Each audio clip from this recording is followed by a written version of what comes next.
तो कौन कौन से चार है बताओ देखे?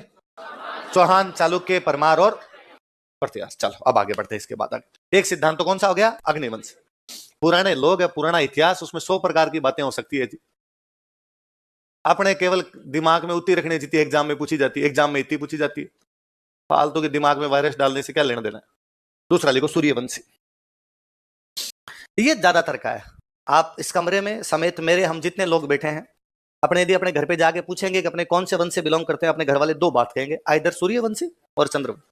या तो हम अपने आप को सूर्य से संबंधित मानते हैं या किससे मानते हैं। इसलिए मैंने गुहिलों के बारे में भी लिखवाया था, गुहिल सूर्यवंशी हिंदू थे, बताया था। तो ये थियोरी बहुत पुरानी है। या तो अपने अपने आप को सूर्य से मानते हैं या किससे मानते हैं। तो चौहानों को भी खूब सारी किताबों में क्या लिखा हुआ है, वो कौन कौन से एविडेंस है जहां पर इनको सूर्यवंशी बताया, अपने इतना याद कर लेते हैं। मैं लिख रहा हूं, उतार लीजिए, फिर मैं एक एक समझा दूंगा।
तीन किताबें जो व्हाइट पेन से लिखी हुई, तीन बुक्स है। एक का नाम है पृथ्वीराज विजय, एक का नाम है हमीर महाकाव्य, एक का नाम है हमीर। हमीर पर साहित्य लिखा गया, हमीर रस हो गया। हमीर पर एक बड़ी किताब लिख दी, बड़ी किताबों को महाकाव्य बोलते हैं। काव्य मतलब कविता, बड़ी कविता होगी तो क्या हो गया? महाकाव्य। ऐसे पृथ्वीराज पर एक बुक लिखी, उसका नाम क्या हो गया? पृथ्वीराज विजय। किसने लिखी, कब लिखी, हम आगे पढ़ लेंगे, धीरे धीरे क्लास बढ़ेगी, दूसरी तीसरी क्लास में सारी बातें आ जाएगी। अभी के लिए इतना याद रखना, कौन कौन सी किताबों में चौहानों को सूर्यवंशी बताया गया? पृथ्वीराज विजय, हमीर महाकाव्य, हमीर रस। दोबारा बोलो कौन कौन से। एक अभिलेख ऐसा लिखता है, कौन सा अभिलेख? विग्रह चतुर्थ का अजमेर अभिलेख। कौन सा अभिलेख? चौहानों की राजधानी थी अजमेर, यहां पर चौहानों का एक राजा बना विग्रहराज चतुर्थ। कौन बना?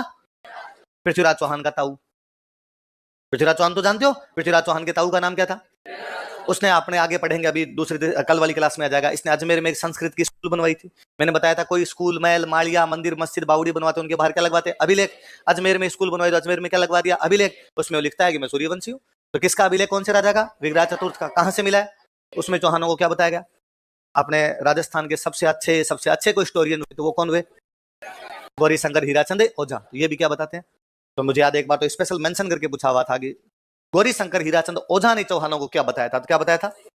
तो कौन कौन सी तीन किताबें? कौन सा अभिलेख? अजमेर अभिलेख। और कौन से राइटर? गौरी शंकर हीराचंद ओझा। इन्होंने चौहानों को क्या बताया? सबने क्या बताया? सूर्यवंशी। चंद्रबरदाई क्या बताते हैं? अग्निवंशी। उनका समर्थन और कौन कौन कर रहे हैं?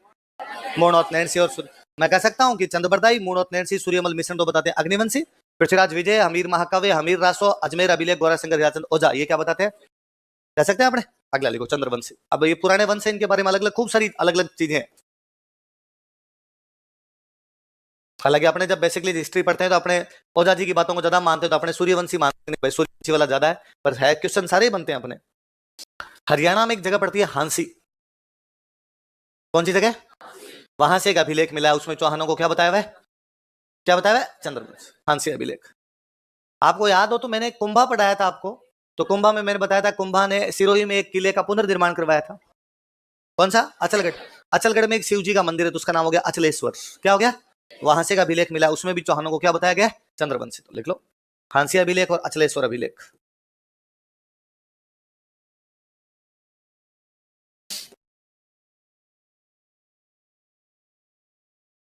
मेरा ये बताया हुआ है, जिनमें स्वर लगता है वो सारे मंदिर किसके हैं?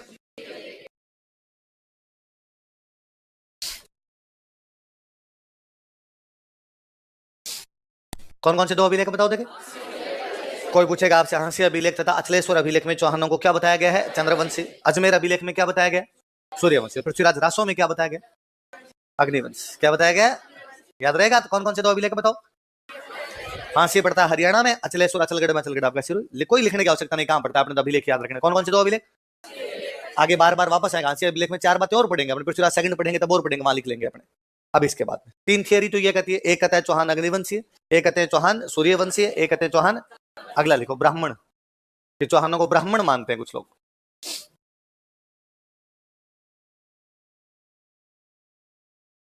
ऐसा एक अभिलेख भीलवाड़ा जिले में एक जगह पड़ती है बिजोलिया। कौन सी जगह? बिजोलिया अभिलेख तो हम पूरा लंबा सा पढ़ेंगे, पूरे 2 पन्ने भरेंगे बिजोलिया अभिलेख में।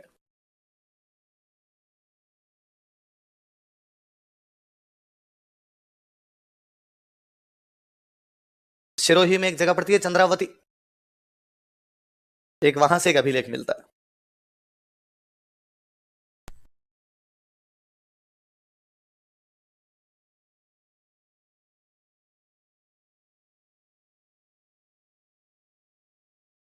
एक बुक है कायम रासो।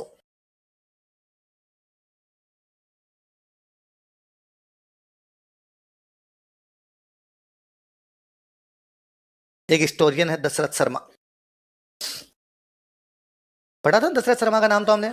जयतर सिंह शासनकाल मध्यकालीन मेवाड़ का।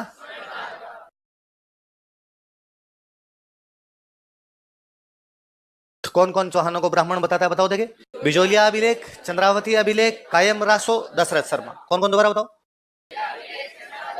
कायम रासो और शर्मा जी ने कहा कि चौहान भी शर्मा जी है ना। दशरथ शर्मा ने कहा कि चौहान भी सारे के सारे क्या है। तो कौन कौन से 4 बताओ देखे। बिजोलिया अभिलेख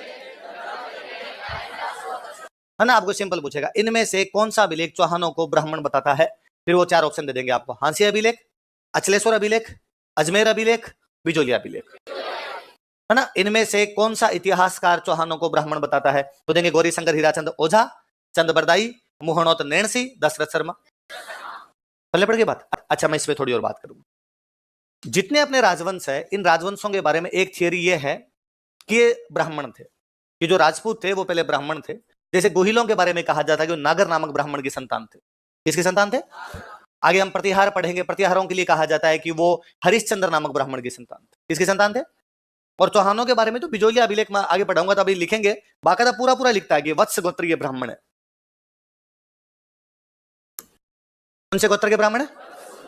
और अभिलेखों में मेंशन किया उन्होंने, उसने कहा मैं वत्स गोत्र का ब्राह्मण हूं, हम नागर नामक ब्राह्मण की संतान है, हम हरिश्चंद्र नामक ब्राह्मण की संतान है। तो इसके आधार पर एक ये निकाला गया कि चौहान, गोहिल या जो प्रतिहार थे पहले क्या रहे होंगे? ब्राह्मण। बाद में राज करने लग गए होंगे तो क्षत्रिय हो गए होंगे, बाद में चेंज हो गया होगा उनका।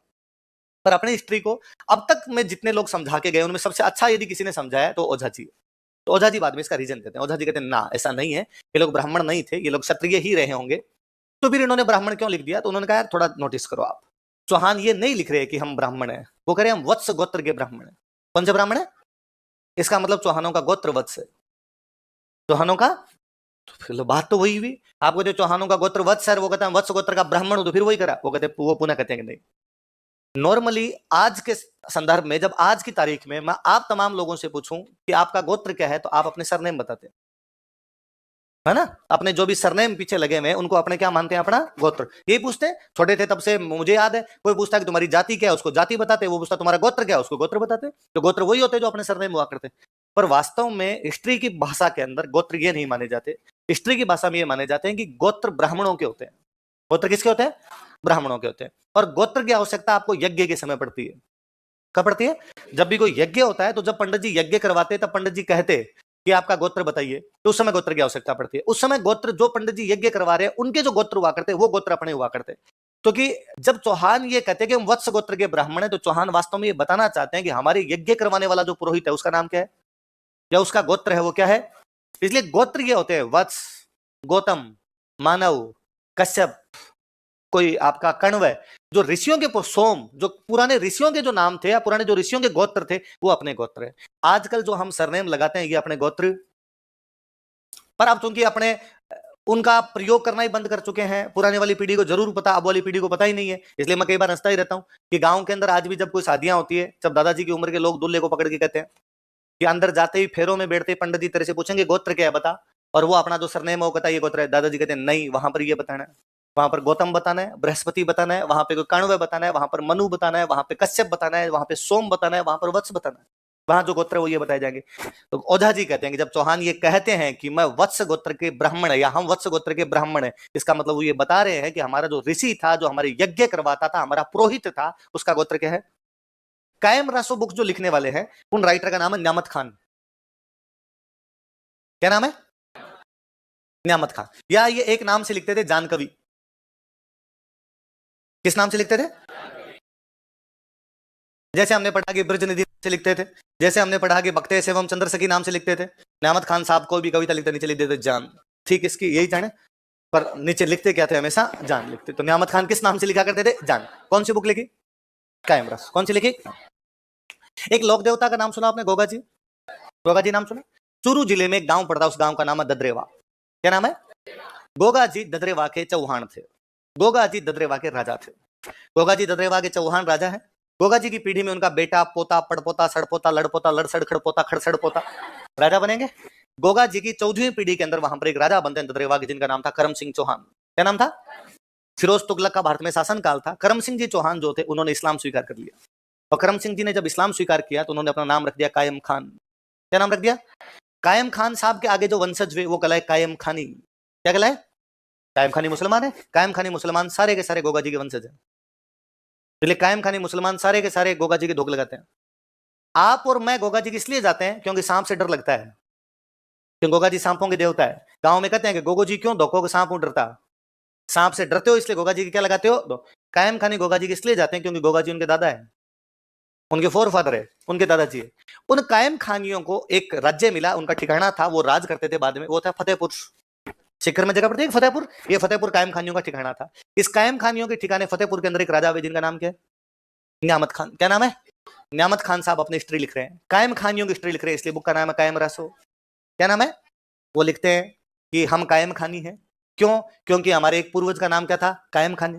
लेकिन हमारा वह पूर्वज जिनका नाम कायम खानी था, इससे पहले उनका नाम था करम सिंह चौहान। क्यों? क्योंकि वो पहले चौहान थे, वो गोगा जी के वंशज थे। फिर वो और पीछे जाते हैं, वो कहते हैं हम चौहान वत्स गोत्र के ब्राह्मण हैं। किताब कायम खानी मुसलमानों की, गोत्र वत्स बता रही है। आप पीछे रूट में कहीं ना कहीं जाओगे तो चीजें तो जुड़ेगी आपके जाके।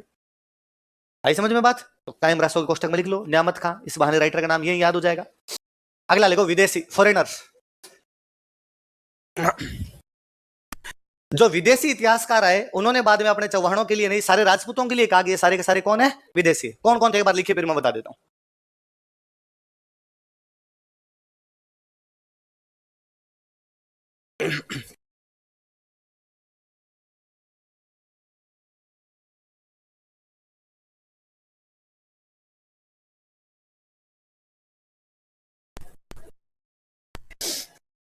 अरे बातें नहीं,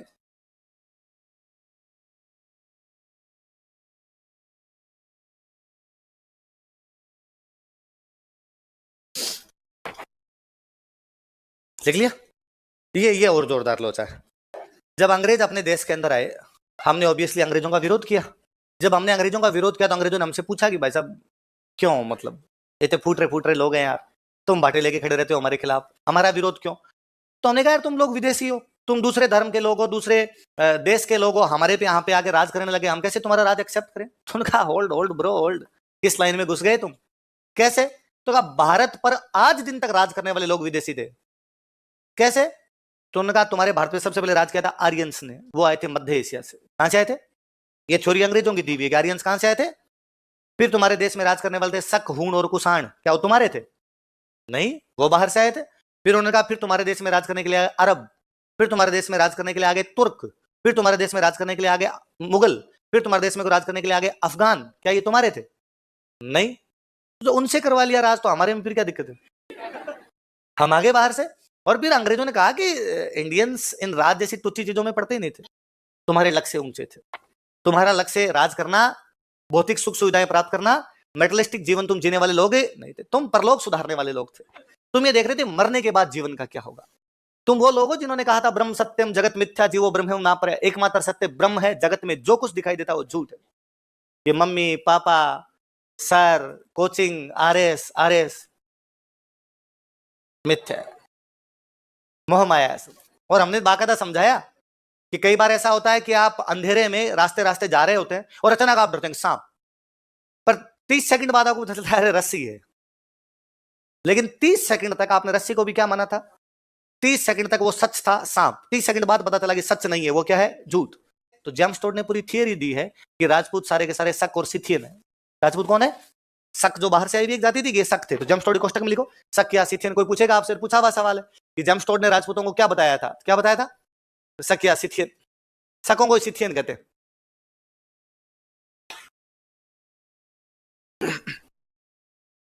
तो पूछेगा कि राजपूतों को शक या सिथियन बताने वाला कौन था, तो कौन था, जेम्स टोड। और उसने पूरा यूं एग्जांपल देके समझाया। उसने कहा देखो मैं बताता हूं आपको, शक अश्वमेध यज्ञ करते थे, राजपूत अश्वमेध यज्ञ करते थे।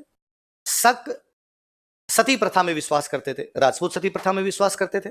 शक जो थे वो घोड़ों की पूजा करते, हथियारों की पूजा करते, राजपूत घोड़ों के हथियारों की पूजा करते थे। शक दारू बहुत ज्यादा पिया करते थे, और तुम्हारे वालों के बारे में बताने की आवश्यकता नहीं है। तो टोड ने पूरी थियरी दी है कि शकों में राजपूतों में क्या समानता है, जिसके आधार पर मैं कहता हूं कि राजपूत पहले क्या रहे होंगे, शक रहे होंगे। बाद में ओझा जी उनकी रिप्लाई देते हैं। ओझा जी ने रिप्लाई दिया कि यदि तुम्हारा यह कहना है कि अश्वमेध यज्ञ शकों ने हमें सिखाया था, फिर रामायण में भगवान राम कर रहे हैं वो क्या है, रामायण तुम्हारे शकों से तो पुरानी होगी यार हमारी, पर हमने तो उसमें ही पढ़ लिया था कि अश्वमेध यज्ञ किया भगवान राम ने, घोड़ा छोड़ा, लव कुश ने पकड़ा, तो हमारे तो वही हो गया था। सती प्रथा यदि तुम ये कहते हो कि शकों ने राजपूतों को सिखाई, फिर महाभारत में राजा पांडु के 2 रानियां थी, एक थी कुंती और एक थी माद्री। कुंती के 3 बेटे हुए अर्जुन, भीम और युधिष्ठिर, और माद्री के 2 थे नकुल और सहदेव। पर राजा पांडु जब मरे तो माद्री उनके साथ सती हो गई, इसलिए 500 बाद में कुंती के पास ही रह गई, इसलिए 500 की मम्मी का नाम हम कुंती देखते हैं। माद्री यदि सती हो रही है, इसका मतलब सती प्रथा के बारे में हम जानते तो थे, ये बताने की आवश्यकता तो। और यदि तुम ये कहते हो कि घोड़ों की पूजा हमें शकों ने सिखाई, तो हमारे तो यज्ञ का नाम अश्वमेध है, तो अश्व की पूजा करने के बाद ही तो यज्ञ कर रहे हैं हम। यदि तुम कहते हो कि हथियारों की पूजा हमें सिखाई, तो हम तो कहते हैं साहब हथियारों की पूजा का पूरा त्योहार है हमारा दशहरा, और हम दशहरे के लिए कहते हैं कि तब से है जब भगवान राम रावण को मार देते हैं, इसका मतलब बहुत पुराना है। यदि तुम कहते हो कि सूर्य की पूजा हमें शकों ने सिखाई, तो हमारी सबसे पुरानी किताब है ऋग्वेद, और ऋग्वेद में सबसे अधिक किसी की पूजा की बात है तो वो हमारे सूर्य की।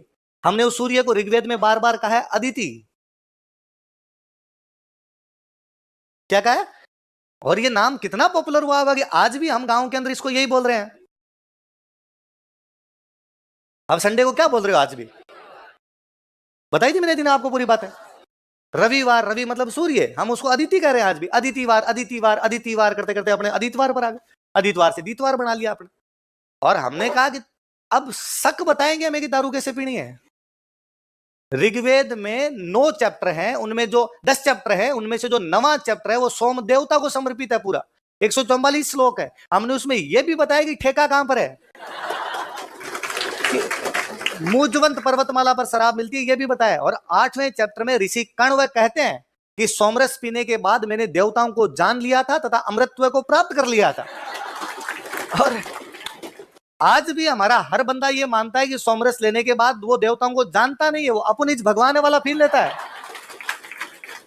और प्रत्येक बंदा सोमरस ग्रहण करने के बाद आज भी मानता है कि मैं मरूंगा, इसलिए वो खुद लड़खड़ाता है, फिर भी वो कहता है कि गाड़ी भाई चलाएगा, लेकिन भाई से खुद से नहीं चला जा रहा है, क्योंकि उसको लगता है कि मौत मेरा कुछ भी बिगाड़े। तुम सिखाओगे, मतलब दारू के बारे में हमें तुम बताओगे, हम जैसे दारू के बारे में तो जानते ही। चौहानों को विदेशी कहने वाले कौन कौन थे, तो कौन कौन है बताओ, जेम्स टोड, विलियम क्रुक और विंसेंट स्मिथ। दोहरा तो कौन कौन,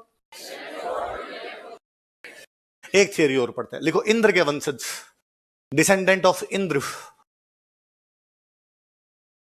डिसेंडेंट ऑफ इंद्र, इंद्र के वंशज। ऐसा एक अभिलेख मिला हमें रायपाल का सेवाड़ी अभिलेख।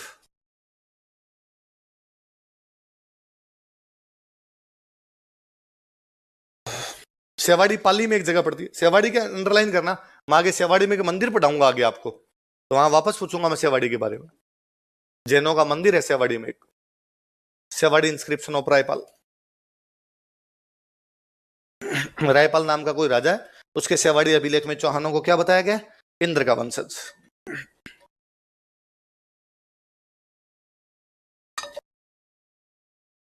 सेवाड़ी पाली में। आगे जैन मंदिर की बात करेंगे, भूमिज शैली का पहला मंदिर है वो राजस्थान का मंदिर, पढ़ेंगे जब अलग से पढ़ेंगे उसके बारे में। ये 6 बातें याद करनी है। ये क्या पढ़ रहे थे हम? चौहानों की उत्पत्ति। अब उत्पत्ति हुई कहां, लिखो उत्पत्ति स्थल, ओरिजिन प्लेस।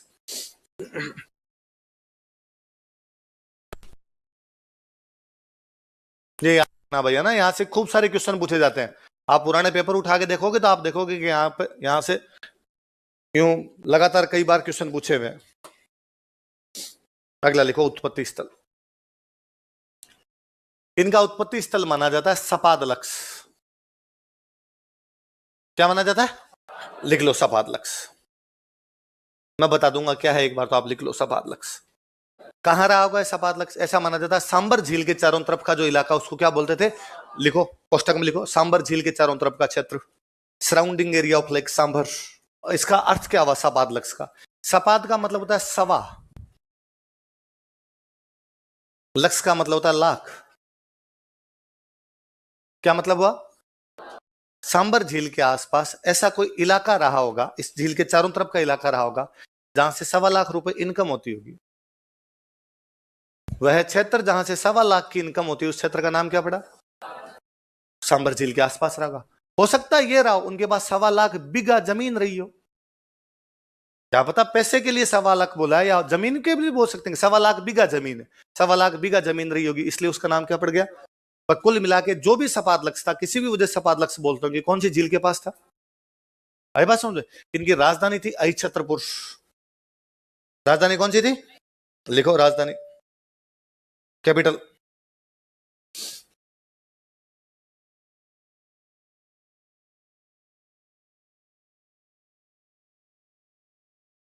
अहिछत्रपुर।